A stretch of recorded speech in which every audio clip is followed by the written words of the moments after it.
Hi, Telugu మిత్రులకి స్వాగతం. గత వారం మార్కెట్ రికార్డు స్థాయిలో ముగిసింది. 18,000 క్రాస్ అయిపోవటం కాదు, 18,300 పైచులకు వెళ్ళిపోయింది. తర్వాత దసరా సెలబ్రేట్ చేసుకున్నాము. It's very good. ఈ దసరా ఒక ల్యాండ్ మార్క్ డే అని చెప్పాలి. ఎందుకంటే దసరాకి చాలా ఆల్ టైమ్ హైలో క్లోజ్ అయింది. రోజు ఆల్ టైమ్ హైలో క్లోజ్ అవుతున్నది కదా, ఇంకా ఆల్ టైమ్ హై గురించి మాట్లాడటం అనవసరం. Markets are very good, markets are bullish, there is no selling signal. ఏమండి, అయితే ఇంకెంత పెరుగుతుంది అనుకునే వాళ్ళకి ఇది ఆశాభంగమే. ఎందుకంటే పెరిగేటప్పుడు అలానే పెరుగుతాయి. ఇంకెంత పెరుగుతుందిలే అని అనుకోవటానికి లేదు. బట్ ఏంటంటే వెరీ షార్ట్ టర్మ్లో మాత్రం మార్కెట్లు కొంచెం ఓవర్ బాట్ పొజిషన్లోకి వస్తాయి. అప్పుడు కరెక్షన్ వస్తుంది, చిన్న కరెక్షన్ వస్తుంది. బుల్ మార్కెట్లో పెద్ద కరెక్షన్స్ రావు. వచ్చిన తర్వాత మళ్ళీ ఆటోమేటిక్గా రికవర్ అయిపోతుంది. ఎందుకంటే మార్కెట్ పడుతుంటే తగ్గితే చాలు కొనేస్తారు, పడిపోనివ్వరు. అలాంటి పొజిషన్లో ఉంది మార్కెట్. అయితే కొంచెం జాగ్రత్తగా ఉండాలి, బ్యాలెన్స్డ్గా ఉండాలి. గట్టిగా 200-300 పాయింట్లు తగ్గినప్పుడు ఇదైపోతాం, కొంచెం కంగారు పడిపోతారు కొంతమంది. అందువల్ల ఏంటంటే బ్యాలెన్స్డ్గా ఉండాలి. మీరు చూడండి, ఎఫ్ఐఐస్ అమ్ముతున్నారు, ప్రాఫిట్స్ బుక్ చేస్తున్నారు. But at the same time కొంచెం మధ్యలో కొంటున్నారు. సెల్లింగ్ స్ప్రీ లేదు అక్కడ, సెల్లింగ్ మోడ్లో లేరు. సెల్లింగ్ చేస్తూ మధ్యలో కొంటున్నారు. ఎందుకంటే maybe they are of the opinion the much steam is still left in Indian market. అయితే ఏదో ఊరికే అనేసాను 21,000 అని. అది ఊరికే గెస్సింగ్ మాత్రమే. 21,000కి వెళ్తుందా, 25,000కి వెళ్ళి ఆగుతుందా, ఎక్కడ ఆగుతుంది అనేది మనకు తెలియదు. కానీ మనం కొంచెం జాగ్రత్తగా ఉండాలి. అయితే ప్రాఫిట్ బుకింగ్ నేరమా పాపమా? అమ్మినట్టు పెరిగిపోతున్నది అంటే అలా తీసుకోకూడదు. ప్రాఫిట్ బుకింగ్ 10-20% కంటే 10-20% కదా ప్రాఫిట్స్ బుక్ చేసేది. అలా అని చెప్పి ఇలా 10%, 20% చొప్పున చేసుకుంటూ వెళ్తే చివరికి జీరో అయిపోతుందని ఎవరో మిత్రులు ఒక ఆయన డాక్టర్ గారు కామెంట్ చేశారు. కరెక్టే. అంటే జీరో అయ్యేంతటా 10-20% వెళ్ళక్కర్లేదు. మీకు 1000 షేర్లు ఉన్నాయనుకోండి, 10% ఎంత బుక్ చేస్తే 800-900 ఉంటాయి కదా. ఆ 900లో మళ్ళీ 10% బుక్ చేస్తే 81 ఉంటాయి. అలా కొంచెం చేసుకుంటూ వెళ్ళొచ్చు. There is nothing wrong. ఒక స్టేజ్కి వచ్చిన తర్వాత ఆగిపోవటం. ఇంకా నేను అమ్మనిది ఇంత చాలా ఇప్పటివరకు చాలా 2-3 సార్లు 4 సార్లు కొంచెం ప్రాఫిట్స్ బుక్ చేశాను అని వదిలేయచ్చు. అంటే పూర్తిగా ఖాళీ చేయటం కాదు. ప్రాఫిట్ బుకింగ్ చేసుకోవటం అంటే పూర్తిగా జీరో చేసేసి వెళ్ళిపోవటం కాదు. అది ట్రేడర్స్ చేయొచ్చు, అంటే మాబోటి వాళ్ళు చేయొచ్చు. ఎందుకంటే మేము will proceed further to some other way. పైగా ఎక్కువగా యాక్టివ్గా ఉంటాం కదా. ఫర్ ఎగ్జాంపుల్ నేను సొనాటా సాఫ్ట్వేర్ 400-500 దగ్గర ఎక్కడో అమ్మేసినట్టు గుర్తు. మరి అది ఎక్కడికి వెళ్ళిపోయిందో నాకు భయం వేస్తున్నది చూడటానికి. ఎందుకు భయం వేస్తున్నదంటే అంతే, అలా వెళ్ళిపోతాయి. ఇలా ఉన్నాయి, చాలా షేర్లు ఉన్నాయి. But we don't regret. ఎందుకు రిగ్రెట్ అవ్వమంటే మా అప్రోచ్ డిఫరెంట్గా ఉంటుంది. చాలా యాక్టివ్గా ఉంటాము. అటు నుంచి ఇటు చలాంగ్ ఉంటూ వస్తుంది. బట్ ఇన్వెస్టర్కి అక్కర్లేదు అలా. ఇన్వెస్టర్ ఏదో కొంచెం పార్షియల్గా ప్రాఫిట్ బుక్ చేసుకుని కొంత వదిలేసుకుని ఒక స్టేజ్కి వచ్చిన తర్వాత ఇంకా చాలు, నేను ఇది ఉంచేస్తాను అని. ఆల్మోస్ట్ మన డబ్బులు వచ్చేస్తే ఒకసారి మోర్ దాన్ దట్ వచ్చేస్తాయి, ఉన్నదంతా ప్రాఫిటే. అట్లాంటి స్టేజ్కి వచ్చినప్పుడు అది వదిలేయటమే. తర్వాత ఎప్పుడైనా ఏదైనా అనర్థం జరిగినా మనం కొంపలేం అంటుకో, మన డబ్బులేం పోవు కదా, అట్లా అనమాట. అయితే ఇండెక్స్ ఇలా పెరుగుతూ ఎంతవరకు పెరుగుతుందండి? అది లాస్ట్ వీకో ఎప్పుడో నేను ఒక రివ్యూ వీడియో పెట్టాను. ఎప్పుడు పెట్టానో గుర్తులేదు. అంటే బుల్లిష్గానే ఉన్నాం మనం, బుల్లిష్ స్టాండ్లోనే ఉంది. ఇంకెంత పెరుగుతుందిలే అని అనుకోకర్లేదు. పెరిగేటప్పుడు ఎంతైనా పెరగగలదు. తర్వాత ఇంకో పాయింట్ కూడా చెప్పాను, 1.5 years ఇంకా ఉండొచ్చేమో అని ఈ బుల్లిష్ ట్రెండ్. ఎందుకంటే ఇది మహాభూమి కదా. మహాభూమి అంటే 2-2.5 years ఉంటుంది.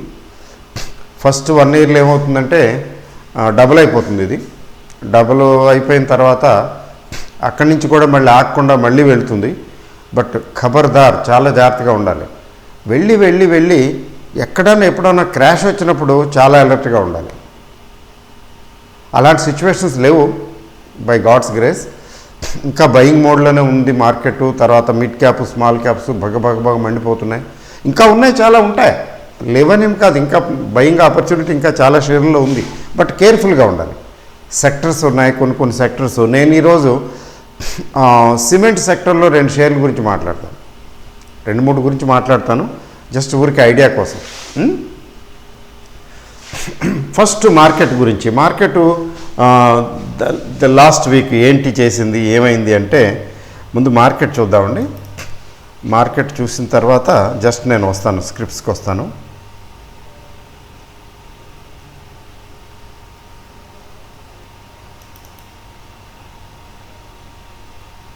ఇప్పుడు లాస్ట్ వీక్ తీసుకున్నట్లయితే బ్యాంక్ నిఫ్టీ స్పెషలే, నిఫ్టీతో ధీటుగా పెరిగింది. 39,000 దాటిపోయింది కదా, 39,300 రేంజ్కి వచ్చింది. అది హైలైటు. అంతకన్నా గొప్ప హైలైట్ ఏంటంటే 2 కంపెనీల రిజల్ట్స్ చాలా ప్రామినెంట్. డీమార్ట్ మీకు తెలుసు కదా, avenue super mart, bumper results, super results. తర్వాత హెచ్డిఎఫ్సి బ్యాంక్ చూడండి, హెచ్డిఎఫ్సి బ్యాంక్ కూడా సూపర్ రిజల్ట్, బాగానే ఉంది, more than what market expected I believe. దీనివల్ల ఏమైంది, బ్యాంక్ నిఫ్టీ అది ముందుగానే ఎక్స్పెక్ట్ చేసింది మార్కెట్ కొంతవరకు హెచ్డిఎఫ్సి బ్యాంక్ రిజల్ట్స్ని. దాంతో ఫ్లేరప్ అయిపోయింది మార్కెట్. అంటే బ్యాంక్ నిఫ్టీ గట్టిగా పెరిగింది. హెచ్డిఎఫ్సి బ్యాంక్ రిజల్ట్ వల్ల ఇటు నిఫ్టీ కూడా లాభపడింది, తర్వాత బ్యాంక్ నిఫ్టీ కూడా లాభపడింది. 2 వేస్ కదా బ్యాంక్ షేర్ కాబట్టి, అందులో ప్రామినెంట్ బ్యాంక్ షేరు. మీకు నిఫ్టీలో కూడా వెయిటేజ్ చాలా మంచి వెయిటేజ్ ఉంది, తర్వాత బ్యాంక్ నిఫ్టీలో ఎలాగో మేజర్ వెయిటేజ్ ఉంది. ఇంకోటి ఏంటంటే రిలయన్స్ ఇండస్ట్రీస్ ఇన్ పర్టికులర్ టోటల్గా తీసుకుంటే దగ్గర ఒక 13%, 13% దాకా ఈ టోటల్ ఇండెక్స్లో 13% వరకు పెరగటానికి ఇండివిజువల్గా ఒక రిలయన్స్ ఇండస్ట్రీసే కాంట్రిబ్యూట్ చేసిందని మార్కెట్ వర్గాలు పోగొట్ట. ఇప్పుడు ఇంకా పెరగనివి ఏమైనా ఉన్నాయేమో చూసి వెతుకుతూ మెల్లిమెల్లిగా పెంచుతున్నారు. This happens in a bull market. For example తీసుకోండి, ఈ మధ్యకాలంలో పిఎస్యూస్లో కోల్ ఇండియా, ఓఎన్జీసీ పట్టేశారు. ఎందుకంటే కోల్ షార్టేజ్ ఒకటి ఉంది. కోల్ షార్టేజ్ సడన్గా డిమాండ్ పెరిగిపోయింది. వాళ్ళు కూడా ఊహించుంటారు. ఎందుకంటే ఇది పెట్టు కూర్చున్నారు కదా. ఎట్లా అంటే లాక్డౌన్లో ప్రొడక్షన్ లేదు, తక్కువ, డిమాండ్ కూడా ఇంతగా ఎక్స్పెక్ట్ చేయలేదు, సడన్గా వచ్చేసింది. It happened in China and some European countries also. ఇండియాకి అట్లా అంటే అంత పరిస్థితి రాకపోవచ్చు. I think India will be able to manage. China manage చేయలేక కొంత ఇబ్బంది పడింది, బట్ ఇండియా మేనేజ్ చేయగలుగుతుంది అనుకుంటాము. అయితే ఇప్పుడు ఓఎన్జీసీ, కోల్ ఇండియా లాంటివి పెరగలేదు, అంతకుముందు అవి పెరగలేదు కదా. కొంచెం ఆపర్చునిటీ కూడా వచ్చింది, క్రూడ్ ధరలు పెరగటం, అదొక అవకాశం వచ్చింది. అందుకని ఏంటంటే ఫార్మా స్టాక్స్ని పక్కన పెట్టేశారు. ఫార్మా స్టాక్స్ని పక్కన పెట్టేసి వీటిని లేపేశారు. తర్వాత ఈ మధ్యకాలంలో ఎఫ్ఎంసీజీలో ఐటీసీ చూడండి, ఐటీసీ ఏం చేశారు, దగ్గర 30% పెరిగిపోయింది. ఐటీసీ పెరగటం మొదలు పెడితే, ఐటీసీ పెరిగితే దాని వెయిటేజ్ కూడా చాలా ఎక్కువ, ఈక్విటీ చాలా పెద్ద ఈక్విటీ. ఐటీసీ 300+ ఎక్స్పెక్ట్ చేస్తున్నారు. అయితే మీరు కొనదలుచుకుంటే మాత్రం బై ఓన్లీ ఆన్ డిప్స్, డిప్పుల్లోనే కొనండి, ఎందుకంటే రిస్క్ను కొంచెం తగ్గించడం కోసం. అయితే ఐటీసీ లాంటి కంపెనీలో రిస్క్ ఫ్యాక్టర్ చాలా తక్కువ ఉంటుంది. నెవర్దిలెస్ ఎందుకు లేదనుకుంటే 2 ఇన్స్టాల్మెంట్లుగా ప్లాన్ చేసుకోవాలి. 2 ఇన్స్టాల్మెంట్గా ప్లాన్ చేసుకుంటే ఇప్పుడు కొనుక్కున్నాం అనుకోండి, తర్వాత ఈ మధ్యలో ఎప్పుడైనా తగ్గినప్పుడు ఇంకొక ఇన్స్టాల్మెంట్ యాడ్ చేసుకోవటం. One thing is for sure అండి, నాకున్న అనుభవంతో నేను చెప్తున్నాను, more than ever it is stock market which is making so many people crorepatis. Ample opportunity. Ample అంటే ఇక ఎట్లా చెప్పాలి, దాన్ని యాంపుల్ని యాంప్లిఫై చేయటం ఇంకా కష్టం. ఈ ట్రెండ్ ఇంకొక సంవత్సరంన్నర వరకు ఉన్న ఆశ్చర్యం లేదు. With some corrections we should be careful about them. అయితే ఇక బేర్ ఫేజ్లో పడిపోవటం అంటూ జరిగితే అది వేరే సంగతి. అట్లాంటి సిచ్యువేషను వచ్చినప్పుడు చూద్దాం, తప్పనిసరిగా will be able to identify that phase. ఈలోగా మనం ఎన్కాష్ చేసుకోవచ్చు. చాలా వరకు ఇప్పుడు ఎట్లా ఉందంటే చాలామందికి నాకు ఫోన్లు కూడా వస్తున్నాయి, మెసేజ్లు కూడా వస్తున్నాయి. సార్ నా దగ్గర ఇంత క్యాష్ ఉంది, ఇప్పుడు ఎక్కడ ఎందులో ఇన్వెస్ట్ చేయమంటారు? ఇట్లాంటప్పుడు ఇన్వెస్ట్ చేయడానికి చేయమని చెప్పడానికి ధైర్యం కూడా చాలదు కదా. కప్పుకుని మధ్యలో క్రాష్ వచ్చింది అనుకోండి, పెద్ద క్రాష్ కాకపోయినా మార్జినల్ క్రాష్ వచ్చినా సైకలాజికల్గా కొంచెం వీక్ అవుతాం. అందుకని ఆచితూచి అడుగులేయాలి. ఏదో సామెత చెప్తారు కదా, fools rush where angels fear to tread అని. కొన్ని చెత్త కంపెనీలు గబుక్కుని కొంతమంది తెలియక కొనేస్తారు, పెద్ద పెద్ద క్వాంటిటీల్లో కొనేస్తారు. ఇది ఇప్పుడు 7 రూపాయలు ఉంది, ఇది 15 రూపాయలు అవుద్దంట, 40 అవుద్దంట అని. అలాంటి వాటి జోలికి మాత్రం దయచేసి వెళ్ళకండి. ఇప్పటివరకు అన్పాపులర్గా ఉండి అస్సలు ఎందుకు పనికిరాని ఏమీ వాటి పేరు ఎత్తనివి అవి కూడా పెరగటం మొదలుపెట్టేస్తాయి. అట్లా అని చెప్పి పెరిగిన తర్వాత కొంటారు వీళ్ళు. తర్వాత మెసేజ్లు అవి వచ్చేస్తుంటాయి, మీరు ఇది కొనండి, అది కొనండి, ఇది కొంటే ఇంత దీని టార్గెట్, ఇంత క్వాంటిటీ కొనండి అని కూడా చెప్తుంటారు. మొబైల్లో కొత్తగా మార్కెట్లో ఎంటర్ అయిన వాళ్ళకి ముఖ్యంగా చెప్తున్నాను, సీనియర్స్ కొద్దిగా తెలుసు, మొబైల్లో వచ్చే మెసేజ్లు చూసి అసలు మార్కెట్లో ఎంటర్ అవ్వకూడదు, మార్కెట్లో ఏది కొనకూడదు. మొబైల్ మెసేజ్లు డేంజరస్.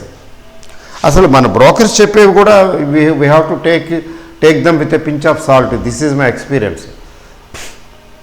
ఎందుకంటే అది మార్కెట్ పడిపోయే సిచ్యువేషన్ వచ్చినప్పుడు పెరుగుతున్నంత కాలం వీళ్ళు చెప్పేవి బాగానే ఉంటాయి, పనిచేస్తాయి. పడిపోవటం మొదలుపెట్టిన తర్వాత ఆ టైంలో వీళ్ళు చేతులు ఎత్తేస్తారు. ముందే చెప్పాం కదా, లేకపోతే దీనికి ఏదో స్టాప్ లాస్ ఇచ్చాం కదా అంటారు. మనం ఇన్వెస్టర్ స్టాప్ లాస్ని ఫాలో అవ్వడండి, జనరల్గా అవ్వలేడు. సైకలాజికల్గా తగ్గిన తర్వాత బయటికి రావటం అట్లా చేయలేడు. ట్రేడర్కి అలవాటు అయిపోతుంది స్టాప్ లాస్. అందువల్ల ఏంటంటే జాగ్రత్తగా ఉండాలి ఈ స్టేజ్లో. ఎవరు ఏది చెప్తే అది గప్పుకుని కొనేయద్దు. ఎక్కడ వీడియోల్లోనూ టీవీల్లోనూ ఎక్కడ చూడగానే ఆటోమేటిక్ కొనేయటం. ఎందుకంటే కొన్నది ప్రతిదీ పెరుగుతుంది కదా ఆల్మోస్ట్. ఎట్లా ఉంటుందంటే ఉరకలు వేసే ఉత్సాహంతో ఏది పడితే అది కొనేయటం. కొన్ని ఒక స్టేజ్కి వచ్చిన తర్వాత కొన్ని అలా ఎలా మిగిలిపోతాయంటే ఉప్పుకి పప్పుకి కూడా పనికిరావు. అందుకని దయచేసి నేను చెప్పేది ఏంటంటే స్టాండర్డ్ కంపెనీ, ముఖ్యంగా దాని మార్కెట్ క్యాప్ ఎంత, మార్కెట్ క్యాపిటలైజేషన్ ఎంత, మరి చిన్నదేం కాదు కదా, చిన్నది కాదు. కనీసం అట్లీస్ట్ ఒక 5,000 crore అండ్ అబవ్ అనుకోండి, కొంచెం కొద్దిగా గ్యారెంటీ ఉంటుంది, ఎక్కువే ఉండదు. బట్ అబౌట్ 10,000 crore అనుకోండి, ఆల్రెడీ టైం టెస్టెడ్, కొంచెం ఓకే అనుకుంటే అటువంటి వాటిలో ఎంటర్ అవ్వచ్చు. అది కూడా కొంచెం మీరు టెక్నికల్స్ చూసుకోవాలి. టెక్నికల్స్ చూడటం తెలియాలి కదా. It's okay. మర్చిపోయాను అన్నట్టు చెప్పడం మర్చిపోయాను, చెప్దాం అనుకుని మర్చిపోయాను. There is a good news for people who want to learn technicals or technical analysis. అది దాని గురించి నేర్చుకోవాలనుకునే వాళ్ళకి ఇప్పుడు మేము 1 or 2 daysలో within 2 days wealth creation tips app ఉంది కదా, మీ అందరికీ తెలుసు బహుశా. యాప్ ఉంది వెల్త్ క్రియేషన్ టిప్స్. ఈ టిప్స్ యాప్లోకి వెళితే స్టోర్ ఉంటుంది. ఆ స్టోర్లో కోర్సెస్ ఉన్నాయి. ముఖ్యంగా టెక్నికల్ అనాలిసిస్ కోర్సు యాడ్ చేయబోతున్నాం వెరీ సూన్. 1 or 2 daysలో యాడ్ చేయబోతున్నాం. కొంచెం నేర్చుకోవాలనుకునే వాళ్ళు టెక్నికల్స్ చూసి కొంచెం చేద్దాం యాక్టివ్ అనుకునేవారు, వారికి ఇది ఉపయోగపడుతుంది. చూసుకోండి, కొంచెం వెయిట్ చేయండి, 1-2 రోజులు టైం పడుతుంది. అయితే ఐఫోన్ వారు మాత్రం ఈ వెల్త్ క్రియేషన్ టిప్స్ యాప్ డైరెక్ట్గా ఓపెన్ అవ్వదు, క్లాస్ ప్లస్ ఓపెన్ చేయాలి. వాళ్ళైతే ఐఫోన్ ఉన్న వాళ్ళైతే క్లాస్ ప్లస్ యాప్ ఓపెన్ చేసి అందులోంచి అందులోకి వెళ్ళిన తర్వాత ఆర్గ్ కోడ్ అడుగుతుంది, ఆర్గనైజేషన్ కోడ్. అందులో అప్పుడు WCT అని టైప్ చేయండి, అంటే వెల్త్ క్రియేషన్ టిప్స్ అని. ఆ ఆర్గ్ కోడ్లో WCT టైప్ చేస్తే ఇక్కడికి ఇందులోకి వచ్చేస్తారు డైరెక్ట్గా. అది చూడండి. ఎవరైతే మిస్ అయ్యారో మేము డైరెక్ట్కి సబ్స్క్రైబ్ చేసిన డైరెక్ట్ చేసినప్పుడు అప్పుడు ఇది కోర్సు చేసినప్పుడు ఎవరైతే మిస్ అయ్యారో now they can avail the opportunity. చక్కగా మొబైల్లో చూసుకోవచ్చు. ఇదైతే మొబైల్లోనే కాదు, ల్యాప్టాప్లో వాటిలో కూడా చూసుకునే ఫెసిలిటీ క్రియేట్ చేస్తున్నాము. అది బిగ్ సైజ్ ల్యాప్టాప్లో కూడా చూసుకోవచ్చు. అది ఓకే అండి. సో ఇప్పుడు ఏంటంటే చెత్త అని చెప్పటం, అట్లా చెప్పడం కష్టం, కానీ ఏది చెత్త ఏది కాదు, పెరిగింది రాజు, పోయింది.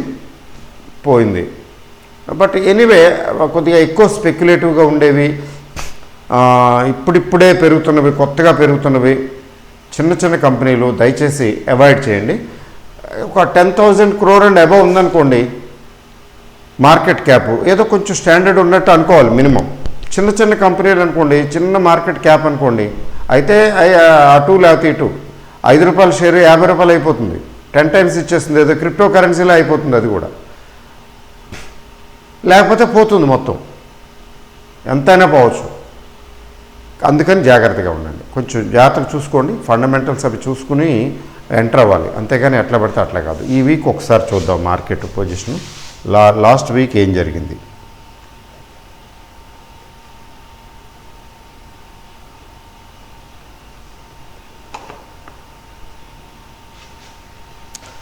లాస్ట్ వీక్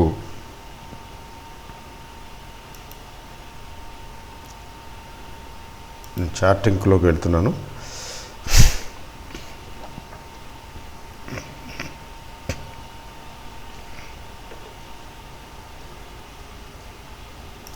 నిఫ్టీ చూడండి, నిఫ్టీ చూద్దాం ఫస్ట్, తర్వాత బ్యాంక్ నిఫ్టీ చూద్దాం.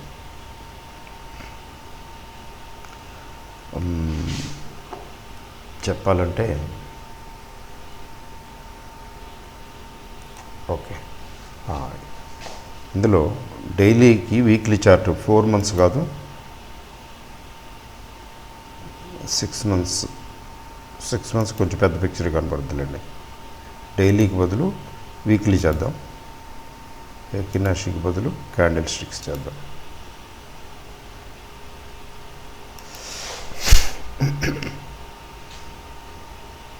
క్యాండిల్ స్టిక్కే, వెరీ గుడ్, క్యాండిల్ స్టిక్కే. ఒక్కసారి చూడండి ఈ వీక్లీ ఈ క్యాండిల్ చూడండి. ఈసారి చూడండి పెద్ద క్యాండిల్ వచ్చింది కదా, 17,860 రేంజ్లో నుంచి ఏకధాటిగా 18,340 రేంజ్కి వచ్చింది. అంటే పెద్ద క్యాండిల్ ఫామ్ అయింది కదా. లాస్ట్ వీక్ కూడా పెరిగింది, కానీ లాస్ట్ వీక్ 17,610 నుంచి 17,870 కొద్దిగా పెరిగింది, 200-300 పాయింట్లు. కానీ ఈసారి అలా కాదు, ఏకదాటిగా పెరిగింది. అంటే ఇది ఎంత ఇచ్చిందంటే సుమారుగా దగ్గర 3% దాకా వచ్చింది ఒక వారంలో. ఇది స్పెషాలిటీ.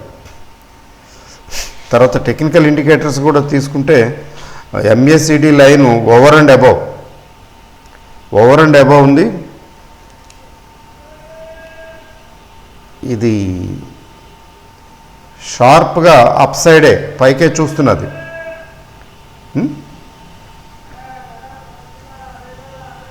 RSI కూడా చాలా హాట్గా ఉంది, 77. అంటే వెరీ బుల్లిష్. 70 దాటితే ఇంకా అయిపోయిందని అనుకోకండి, అట్లా కాదు. అసలు 70 దాటిందంటేనే అక్కడి నుంచి ఎక్కువ బుల్లిష్ అయిపోతుంది. సో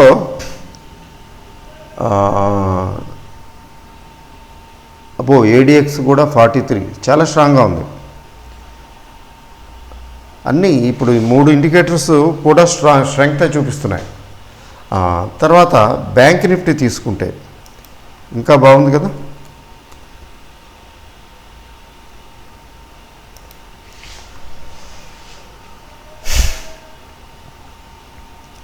బ్యాంక్ నిఫ్టీ చూడండి ఎంత పెద్ద క్యాండిల్ ఫామ్ అయిందో. ఎక్కడి నుంచి 37,750 దగ్గర నుంచి 39,360, అంటే ఆల్మోస్ట్ 18,000, 1,700, 1,600 పాయింట్లు. దిస్ ఈజ్ మోర్ దాన్ 3%, దగ్గర 4%. నిఫ్టీ కంటే బ్యాంక్ నిఫ్టీ ఎక్కువ బడా చలాంగ్, అంటే ఎక్కువ పెద్ద అంగ వేసి పైకి వెళ్ళింది.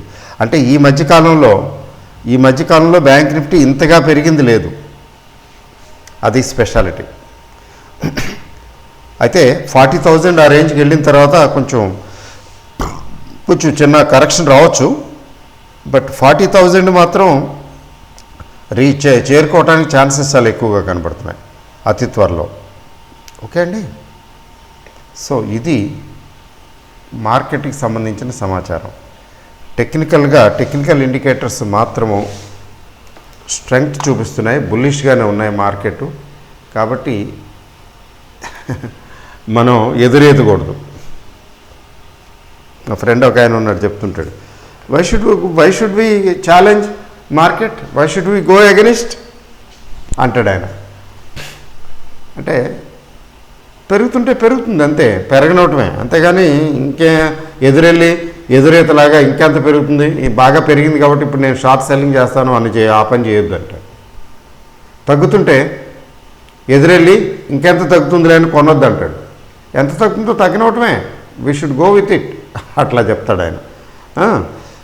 సో మార్కెట్ అండి. అయితే ఏమిటి ఇప్పుడు ఇంకా ఆపర్చునిటీ అంటే, ఆపర్చునిటీ ఎప్పుడు ఉంటుంది కదా, సెల్లింగ్ ఆపర్చునిటీ ఎప్పుడు ఉంటుంది, బయింగ్ ఆపర్చునిటీ ఎప్పుడు ఉంటుంది, అది మనకు తెలిసిన విషయమే కదా. ఇప్పుడు బయింగ్ ఆపర్చునిటీ ఉందా, సెల్లింగ్ ఆపర్చునిటీ ఉందా అంటే రెండు ఉంటాయి. ఆల్రెడీ ఎప్పుడో కొనుక్కున్న వాళ్ళు కొంచెం బాగా పెరిగితే ఇప్పుడు అది వాళ్ళు అమ్ముకుంటారు కదా. నిన్న మొన్న కొనుక్కుంటే, ఫ్యూ మంత్స్ ఎగో కొనుక్కుంటే పెరిగి ఉండకపోవచ్చు కదా. ఇప్పుడు ఫ్యూ మంత్స్ ఎగో, ఫ్యూ వీక్స్ ఎగో కొన్నాం అనుకోండి, అది పెరిగి ఉండకపోవచ్చు. ఆ మధ్యన అబ్బాయి మా సైనిక మిత్రుడు ఉన్నాడు కదా, ఏం డబ్బులున్నా ఏం కొనమంటారని అంటుంటే, సరేలేవా జిఎంఆర్ ఇన్ఫ్రా కొనుక్కో అన్నా. అప్పుడు 30 రూపాయలు ఎంత ఉంది. అంతకుముందు కూడా కొంచెం పైకి రావడానికి ప్రయత్నించి విఫలమైంది GMR.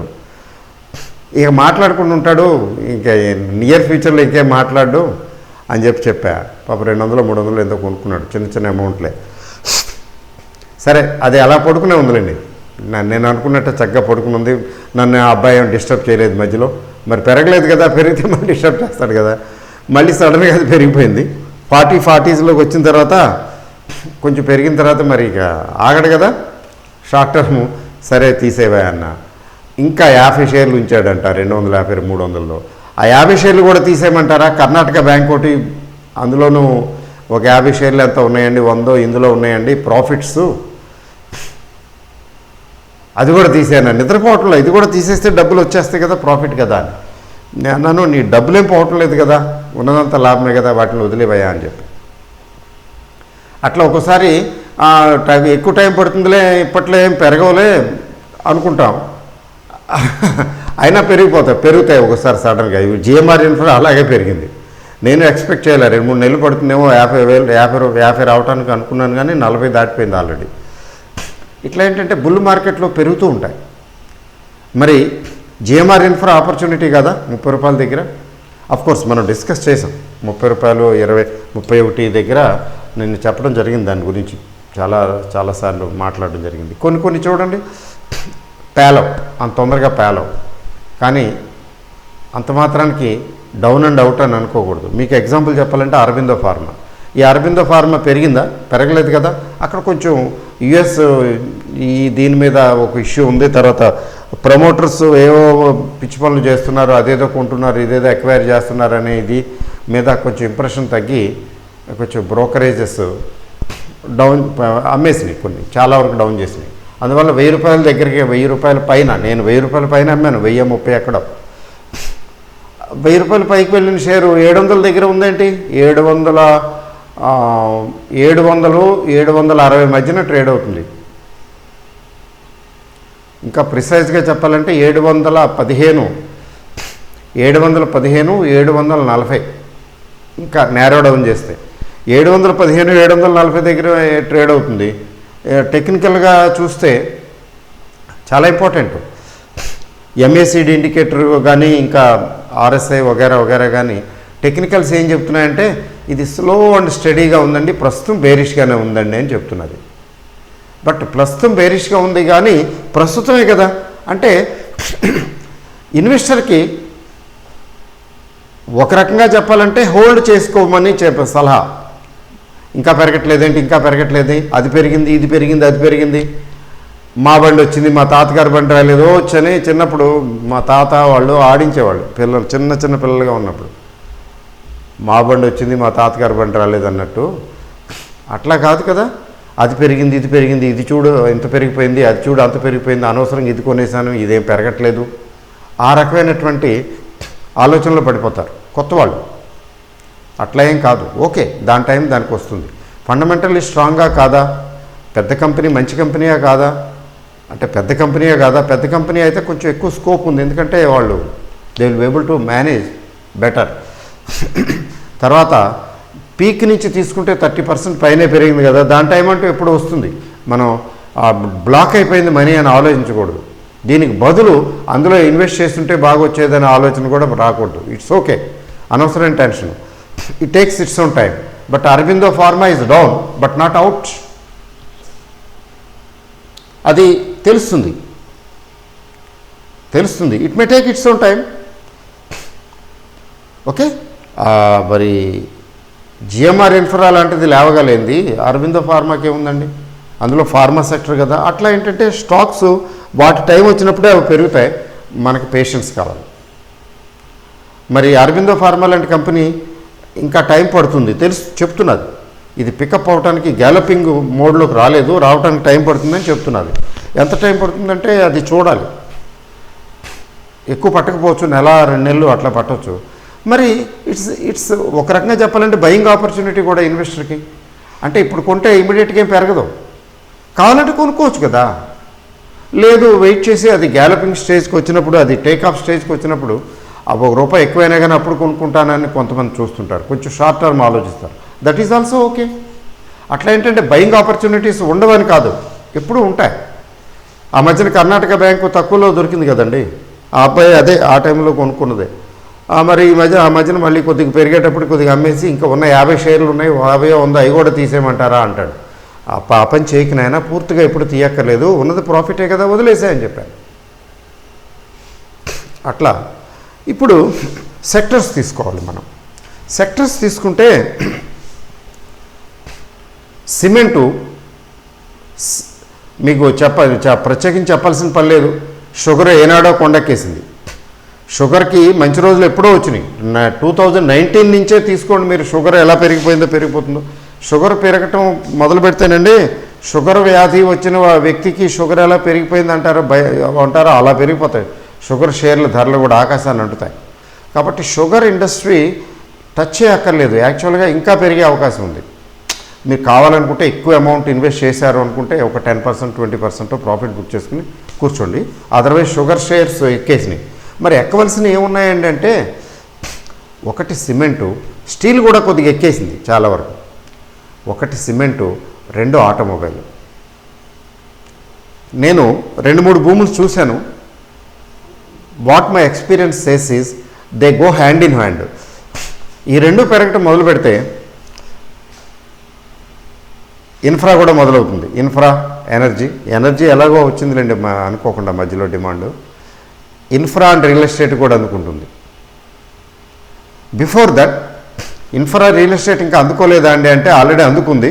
But this is not enough. Infra real estate అందుకోవటం మొదలు పెడితే చాలా భయానకంగా పెరిగిపోతాయి అవి. అప్పుడు ఆ స్టేజ్లో జాగ్రత్తగా ఉండాలి. That maybe even the end of the boom. Euphoria వచ్చేస్తుంది ఇన్ఫ్రా రియల్ ఎస్టేట్ పెరగటం మొదలు పెడితే.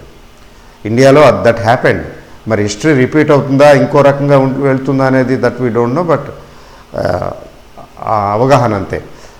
So cement, auto still there is a lot of scope అని అనిపిస్తున్నది. అందుకని దాన్ని దృష్టిలో పెట్టుకుని 2 చిన్న షేర్లు నేను చిన్న పెద్ద ఎట్లా అంటే మా ఫ్రెండు నాకు నోటీస్ ఇచ్చాడు, అరే ఇదేదో చూడరా అని. ఇంకా ఇదేదో చూడరా అంటే సరే చూద్దాం ఏమైందిలే, మనకి రీసెర్చ్ పర్పస్కి రీసెర్చ్కి పనికి వస్తుంది కదా అని చెప్పి నేను చూశాను. 2 షేర్లు ఏంటంటే, ఒకటి డెక్కన్ సిమెంటు, డక్కన్ సిమెంట్స్ రెండు ఇంతకుముందు డిస్కస్ చేసిందే లేండి. ఇది ఓరియంట్ సిమెంట్, బిర్లా గ్రూప్. సిమెంట్కి నాకు ఎందుకనో I'm very much bullish about cement అండి. ఇంకంతే, అంతకన్నా ఎక్కువ చెప్పడానికి లేదు. ఏమిటి దీని పరిస్థితి అంటే,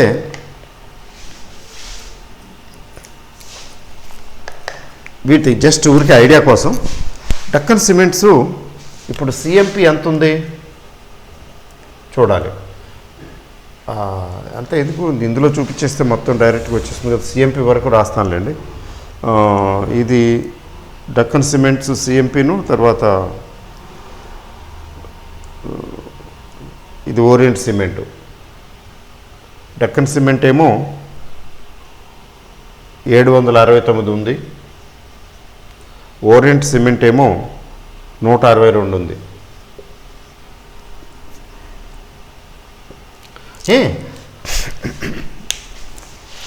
జస్ట్ ఇవి తీసుకుంటే, జస్ట్ వీటిని స్టడీ చూస్తే జస్ట్ బ్రీఫ్ ఐడియా, అది డీటెయిల్గా వెళ్ళటం లేదు నేను. ఊరికే దీని మార్కెట్ క్యాప్ ఎంత పెరిగింది, ఎంత తగ్గింది, జస్ట్ మీకు కొంచెం అవగాహన ఉంటుందని నేను ఇందులో చూపించబోతున్నాను. నేను హెచ్డిఎఫ్సి సెక్యూరిటీస్లోకి వెళ్తున్నాను. సింపుల్ అండ్ రెడీమేడ్ ఇన్ఫర్మేషన్ వస్తుంది ఇక్కడ.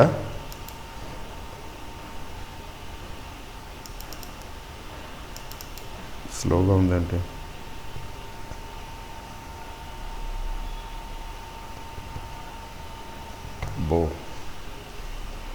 నెట్ స్లోగా ఉంది.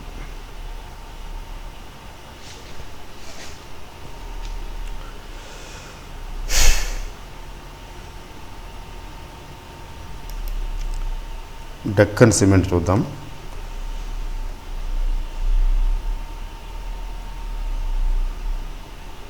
డక్కన్ సిమెంట్స్ చూడటానికి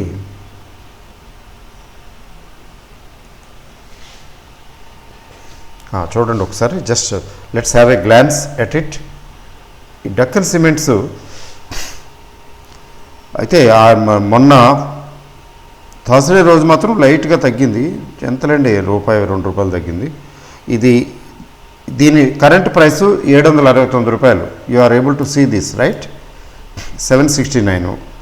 తర్వాత 52 వీక్ లో 272 అయితే హై ఏమో 846. అంటే 52 వీక్ హైకి దగ్గరలో ఉంది. ఇదొక ఇండికేషను ఏంటి, ఇది కొంచెం రోబస్ట్గా స్ట్రాంగ్గానే ఉందని చెప్పడానికి 52 వీక్ హైకి దగ్గరగా ఉండటం అనేది it's a good indication. It may reach once again అని. డేలో వదిలేద్దాం. తర్వాత ప్రీవియస్ క్లోజ్ అనవసరం. మార్కెట్ క్యాప్ చూడండి, చాలా చిన్న కంపెనీ, 1077.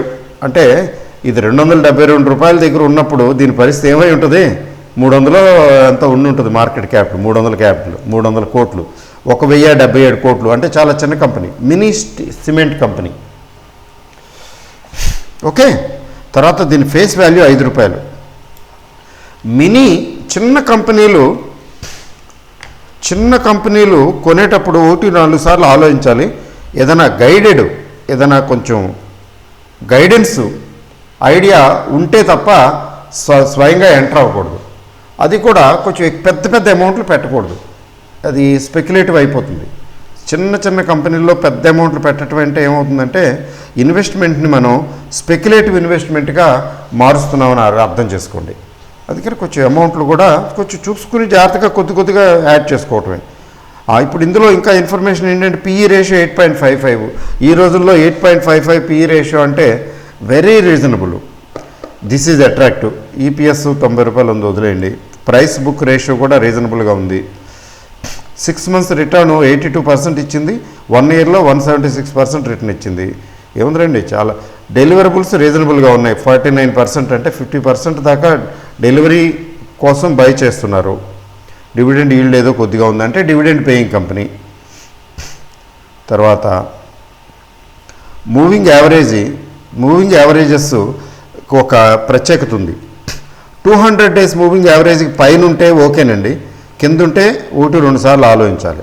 కానీ ఇది 200 డేస్ మూవింగ్ యావరేజ్ చూడండి 539, అబ్బో చాలా పైన ఉంది. ఇంకా 100 డేస్ మూవింగ్ యావరేజ్ కంటే కూడా పైన ఉంది. 50 డేస్ మూవింగ్ యావరేజ్ కంటే కూడా పైన ఉంది. అంటే ఈవెన్ 20 డేస్ మూవింగ్ యావరేజ్ కూడా పైన ఉంది. ఓకే, అంటే షార్ట్ టర్మ్లో కూడా ఇది యాక్టివ్గానే ఉందని అర్థం. లాంగ్ టర్మ్కి ఎలాగో స్ట్రాంగ్గానే ఉంది, షార్ట్ టర్మ్ కూడా యాక్టివ్గా ఉంది అని. పియర్స్, డక్కను, నోవోకో, కేసీపీ ఇవి చూడక్కర్లేదులేండి, వదిలేద్దాం. గత 12 నెలల్లో 176% ఇచ్చిందంట.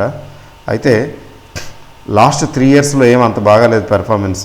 టోటల్గా 106%, అంటే పెరిగిందల్లా లాస్ట్ 1 ఇయర్లోనే బాగా పెరిగింది. లాస్ట్ 5 ఇయర్స్లో అయితే చాలా డిసప్పాయింట్ చేసింది ఇది, 50%. లాస్ట్ 5 ఇయర్స్లో ₹1,00,000 పెట్టిన వాళ్ళకి 1,44,000 వచ్చిందట 5 ఇయర్స్లో. కానీ లాస్ట్ 1 ఇయర్లో ₹1,00,000 పెట్టిన వాళ్ళకి 2,76,000 వచ్చిందట. అంటే ఇప్పుడు లేటెస్ట్గా పెరుగుతున్నదన్నమాట. సో ఇదొకటి. అంటే బ్యాలెన్స్ షీట్ అది కూడా చూసి చెప్పచ్చు, చెప్తే బాగుంటుంది. ఇందులో లేదు.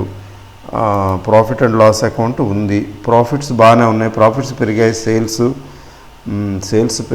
సేల్స్ ఉన్నాయి బాగానే. 224 సేల్స్ ఇక్కడ తగ్గింది జూన్ 2021. గ్రాస్ ప్రాఫిట్ పెరిగింది, ప్రాఫిట్ బిఫోర్ ట్యాక్స్ పెరిగింది. ఓకే, ట్యాక్స్ అయితే నేను I looked at elsewhere. Debt దీనికి తక్కువ ఉందండి. డెట్ చాలా ఇంపార్టెంట్, చూసుకోవాలి. దీనికి డెట్ చాలా నెగ్లిజిబుల్, తక్కువగా ఉంది. అంటే ఓకే, డెట్ తక్కువగా ఉన్న కంపెనీని కొంచెం ప్రిఫర్ చేయొచ్చు, చిన్న కంపెనీ అయినా కానీ. అయితే కొనుక్కోవాలా అక్కర్లేదా, ఎప్పుడు కొనుక్కోవాలి, అది మీరు యూజ్ యువర్ ఓన్ బ్రెయిన్. రెండవది ఏంటంటే నా ఫేవరెట్ ఓరియంట్ సిమెంట్. ఈ మధ్యన అయిందిలేండి ఫేవరెట్, ఒకప్పుడు కాదు. పైకి వస్తున్నది, సో మనం సపోర్ట్ చేస్తున్నాం అంతే, అంతకని ఇంకేం లేదు. Orient cement limited, Birla group. Last 3 ఇయర్స్లో దీని పెర్ఫార్మెన్స్ చెప్పాలంటే డిస్మల్ అయితే, but now it is picking up and it is joining the rally of cement stocks very soon. నా ఎస్టిమేషన్ ప్రకారం అయితే 200 క్రాస్ అయిపోవాలి. ఎప్పుడవుతుంది అనేది దట్ వీ డోంట్ నో. దీని గుణగణాలు ఏంటి చూడాలంటే, నంబర్ 1, దీని ఫేస్ వాల్యూ రూపాయి కదా, రూపాయి ఫేస్ వాల్యూ రూపాయి. మార్కెట్ క్యాప్ 3,300 కోట్లు, కొంచెం పెద్దదే కదా. 6 months రిటర్న్, ఇది కూడా 1 year రిటర్న్ 174% ఇచ్చిందండి, బాగుంది. Total volume. ఇంకోటి ఏంటంటే హైయెస్ట్ 173.50 రీసెంట్గా ఈ మధ్యనే వచ్చింది. అంటే ఇది కూడా 52 week హైకి దగ్గరలో షేర్ ట్రేడ్ అవుతున్నది, అంటే బుల్లిష్ అని అర్థం. మరి 200 days మూవింగ్ యావరేజ్ చూడక్కర్లేదు నిజానికి, ఇట్ ఈజ్ ఇంప్లాయిడ్. తర్వాత డెలివరబుల్స్ ఎక్కువ ఉన్నాయి, 57, 58, 59% ఉన్నాయి. డివిడెండ్ ఈల్డ్ కూడా బాగుందండి, అంటే డివిడెండ్ వీళ్ళు మంచి డివిడెండ్ ఇస్తున్నారని. పిఈ రేషియో రీజనబుల్గానే ఉంది, 11.95, అంటే 12 ఉంది. అంటే ఇంకా స్కోప్ ఉందని అర్థం. ఈసారి రిజల్ట్ బాగుంటే పిఈ ఇంకా కిందకి వెళ్ళిపోతుంది, అప్పుడు ఇంకా అట్రాక్టివ్గా తయారవుతుంది. డివిడెండ్ 150%, 2021లో 2 సార్లు ఇచ్చారు, అంటే 200% ఇచ్చారు. అంటే ₹2 ఇచ్చారులేండి, గొప్ప ఏం లేదు. ₹160 షేర్కి ₹2 ఇచ్చారు. అయినా నెవర్దిలెస్ డివిడెండ్ వరకు okay. Sales, gross profit, profit before tax last క్వార్టర్లో నార్మల్గానే ఉంది, గొప్పగా ఏం లేదు. బట్ ఎక్స్పెక్టేషన్స్ బహుశా బాగా ఉండాలి. అయితే ఈ షేర్ గురించి నేను చూశాను, ఐసా ఎల్స్వేర్. ఏంటి ఈ షేర్లో అంటే కొంచెం డెట్ ఉంది, అంటే మరీ ఎక్కువ లేదు. నేను అనుకోవటం 0.6 అంటే వీళ్ళ నెట్వర్త్ ₹100 అయితే వీళ్ళ అప్పు ₹60. 0.5 అండ్ బిలో చాలా రీజనబుల్ అంటారు, 0.6 కూడా ఓకే. మరి 1 and above 1 ఉంటే కొంచెం జాగ్రత్త పడాలి. బట్ నెవర్దిలెస్ ఇంట్రెస్ట్ రేట్స్ ఇప్పుడు తక్కువే కదండి, కొంచెం ఓకే. సో 0.6 అంటే డెక్కన్ సిమెంట్తో పోలిసి చూస్తే వీళ్ళకి కొంచెం అప్పు ఎక్కువ ఉంది. బట్ వీళ్ళ గ్లామర్ విషయంలో డీట్ లేదు కదా, ఎందుకంటే బిర్లా కంపెనీ ఆ గ్లామర్ ఎలాగో ఉండనే ఉంది. తర్వాత ఇంకోటి కూడా ఉందండి, బిర్లా కార్పొరేషన్ అని, Birla jute and other products ఏదో పేరు మార్చారు, బిర్లా జూట్ అని పెట్టి మార్చారు, బిర్లా కార్పొరేషన్. కానీ అది 1400 దాటిపోయింది. 500, 400, 600లో ఉండేది, అలా 1400 దాటిపోయింది. అందుకని అది కొంచెం అట్రాక్టివ్ వాల్యుయేషన్ కాదేమో అని అనిపిస్తుంది. బట్ బిర్లా జూట్, అదే బిర్లా కార్పొరేషన్ బిర్లా జూట్ అని మార్చారు. ఆ బిర్లా జూటు బై ఆన్ డిప్సే 1300 అండ్ బిలో అయితే ట్రై చేయొచ్చు, unless there is a big fall. Big fall అయితే ఇంకా తగ్గుతుంది అనుకోండి. బిగ్ ఫాల్ లేకపోతే 1300 రేంజ్కి వచ్చినప్పుడు పర్వాలేదు, కానీ ఈ రేంజ్ కొంచెం అట్రాక్టివ్గా లేదని అనిపిస్తున్నది మార్కెట్. అది Birla corporation. Otherwise I would have talked about that also. ఇంకొకటి ఉంది హెడెల్బర్గ్ సిమెంట్ అని, ఓల్డ్ మాంకు. అది చాలా కాలంగా కన్సల్టేషన్లో ఉంది. ఈ కన్సల్టేషన్ ఇంకొంతకాలం కంటిన్యూ అవుతుంది. అది కూడా డెట్ ఫ్రీ, ఆల్మోస్ట్ డెట్ తక్కువే. చాలా strong management, German company, German వాళ్ళది. బట్ ఉంటే హోల్డ్ చేసుకోండి, కంగారు పడేం అమ్ముకోకలు, ఇదేంటి పెరగట్లేదు అని. కొన్ని అంతే, వాటికి టైం రావాలి కదా. ఇప్పుడు గ్యాస్ డిస్ట్రిబ్యూషన్ కంపెనీస్ చూడండి, గుజరాత్ గ్యాస్ పెరిగి ఆగిపోయింది. మహానగర్ గ్యాస్ అయితే అక్కడే ఉంది. మరి ఇంద్రప్రస్థ గ్యాసు, తర్వాత పెట్రోనెట్ ఎల్ఎన్జీ, ఎందుకని they are under pressure, because input cost పెరిగింది, కొంచెం profitability affected. For the time being they don't go up, కానీ వాటి టైం వస్తుంది, they will pick up like anything. అందుకని ఏంటంటే gas distribution companies, Mahanagar gas, Petronet LNG ఇట్లాంటి వాటిని హోల్డ్ చేయండి. అంతేకాని కంగారు పడి అమ్మేసుకోవాల్సిన అవసరం లేదు. ఇది అమ్మేసేసి టెన్షను, ఇది తీసేసి అది కొంటాను, అది బాగా పెరిగిపోతున్నది, ఇది ఎంతో కాలంగా పెరగటం లేదు, అట్లాంటి ఆలోచనలు ఇన్వెస్ట్మెంట్కి పనికిరావు. అది షార్ట్ టర్మ్ ట్రేడర్స్ చేసే పనులు. మీరు ఇన్వెస్టర్గా ఉండండి, ఎక్కువ డబ్బులు సంపాదిస్తారు. ఓకే అండి. So all the best. Let us look forward to more and more upside in stock market. Okay అండి, గుడ్ నైట్.